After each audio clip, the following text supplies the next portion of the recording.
and welcome to the CIS Australia information session for the Environmental Sustainability Program in New Zealand. The purpose of this session is to give you a clear and detailed overview of the program so you can decide whether it's the right fit for you. During this session, we'll cover who CIS Australia is and why students choose to travel with us, the key differences between voluntourism and a CIS Australia volunteer programs, a closer look at the projects you'll be working on and how the program is structured, and finally, how your next steps are important after viewing this session. So who are we? CIS Australia is a well-established study and volunteer abroad provider that works exclusively with Australian universities. We specialise in short-term overseas programs designed to fit within university break periods. We're an Australian-based organisation located on the sunny Gold Coast in Queensland. Our team of experienced advisors are here to walk you through the entire process. Before choosing any overseas program, we strongly encourage you to do your own research. It's important to be well informed when committing to a volunteer experience, as not all volunteer programs are created equal. At CIS Australia, we pride ourselves on partnering with long-standing ethical organisations overseas. These partnerships allow us to maintain some of the highest risk management standards in the industry. Combined with our strong academic approach, this means our programs are regularly approved for academic credit by Australian universities. When choosing a volunteer program, it's important to understand the difference between voluntourism and a structured learning-focused experience. Voluntourism combines travel with short-term volunteering, often prioritising the trip itself. CIS Australia volunteer programs, by contrast, are designed as meaningful learning experiences. Each program is embedded in long-term community partnerships or research projects, giving your role purpose, structure, and real impact. You won't change the world with this one experience, but you will grow, gaining experience, skills, challenging your perspectives, and shaping your approach to studies, careers, and your role as a global citizen. Now that we've covered the purpose and approach of our programs, let's explore the projects you'll be working on in New Zealand and what your experience will look like throughout the program. This project will be located in either Auckland or Christchurch. That is subject to the needs of the local organisation at the time and how many students we have enrolled for each program. We have a student video here. It was made by one of our students a few years back. I think it gives a great insight into the program through the student's eye. You can see many more stories like this on our YouTube channel and our Instagram page. Hi, my name is Sarah and I study Environmental Science at Deakin University. Currently in Auckland in New Zealand. I'll be doing tasks such as track maintenance, weed clearing and pest control. This is my first time overseas and I'm really interested in improving the sustainability of the environment. New Zealand is quite similar to Australia and they're quite close to each other, so therefore I thought the Environmental Sustainability Program in New Zealand was a perfect fit for me. I'm really looking forward to seeing what it's like being in a new country, experiencing new things and doing my bit to help the environment. I hope you enjoy my video.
So I've had a huge month. I'm now back in Australia, but I want to go back to New Zealand and experience everything all over again. But it was an amazing experience.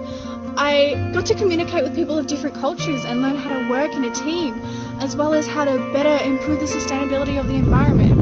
I felt like I was challenged in the sense that I had to learn what it was like to be in a new country and how to travel overseas. My values are pretty similar as to what they were when I left, except I just have an increased want to work in the environment, care for it, and to work in a diverse group of people.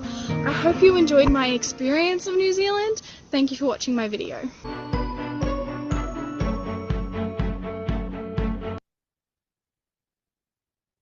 Okay, next, let's take a look at some of the key highlights of the program.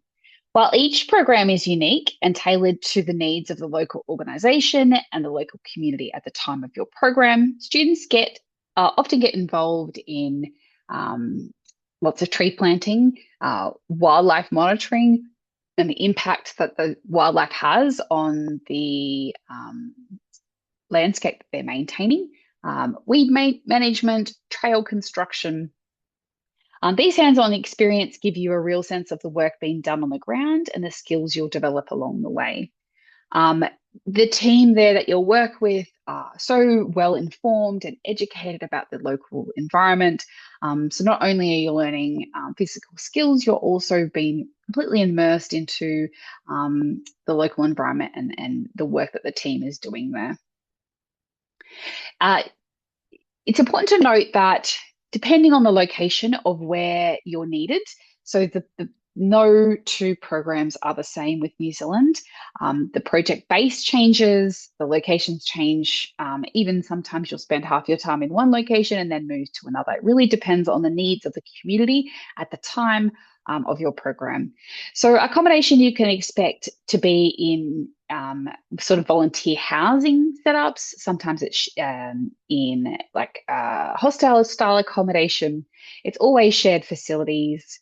You'll work in various locations, even if you're staying in one location and move throughout the program. It will be varied quite significantly. All transport will be by the group minivan. There's 3 meals a day, rather. It's a self-serve continental style breakfast and lunch. You will make your own. And dinner is prepared by the group. So it's bought by our team, but prepared by the group. So it is a very hands-on group environment with this program around the meals. You can see all of the program dates and fees on our website. Just a few inspiration shots in terms of where you can expect to be working and living during your program. Like I said at the very beginning of the presentation, the location, whether it's North or South Island, is really determined by the needs of the organisation and the needs of the community at the time. But just the most magnificent scenery from day to day, lots of outdoor work, and coming home to sort of share house type facilities. Each of the programs will include full support from our team before, during, and after. Academic and financial advising is available. They will help you navigate how to receive academic credit, how to apply for OS help should you need it. We have a detailed pre-departure process, which includes a guide and a information session, along with a WhatsApp group that will connect you with the other students attending your program. There will be airport pickup for some locations. Once you arrive on site, though, you will be provided with a detailed on-site orientation and project introduction. Your accommodation and meals will be included, as we've discussed. Some programs have excursions. Please check the program page for more information. And every single one of our programs provide you with a 24/7 on-site support staff member dedicated to CISaustralia students to ensure that you feel really well supported for the entire duration of your program. So thank you for joining this session. We hope that you have a clearer understanding of what this program includes. Remember, every program is unique and is tailored to meet the local needs of the needs of the local organisations, giving you an experience that you won't find anywhere else. Take the time to explore the program webpage, ask questions through our website inquiry, or give the office a call, and follow your university's application process to ensure that you're ticking all the boxes. Time to take the leap, explore, ask questions, and make this experience one that shapes your future.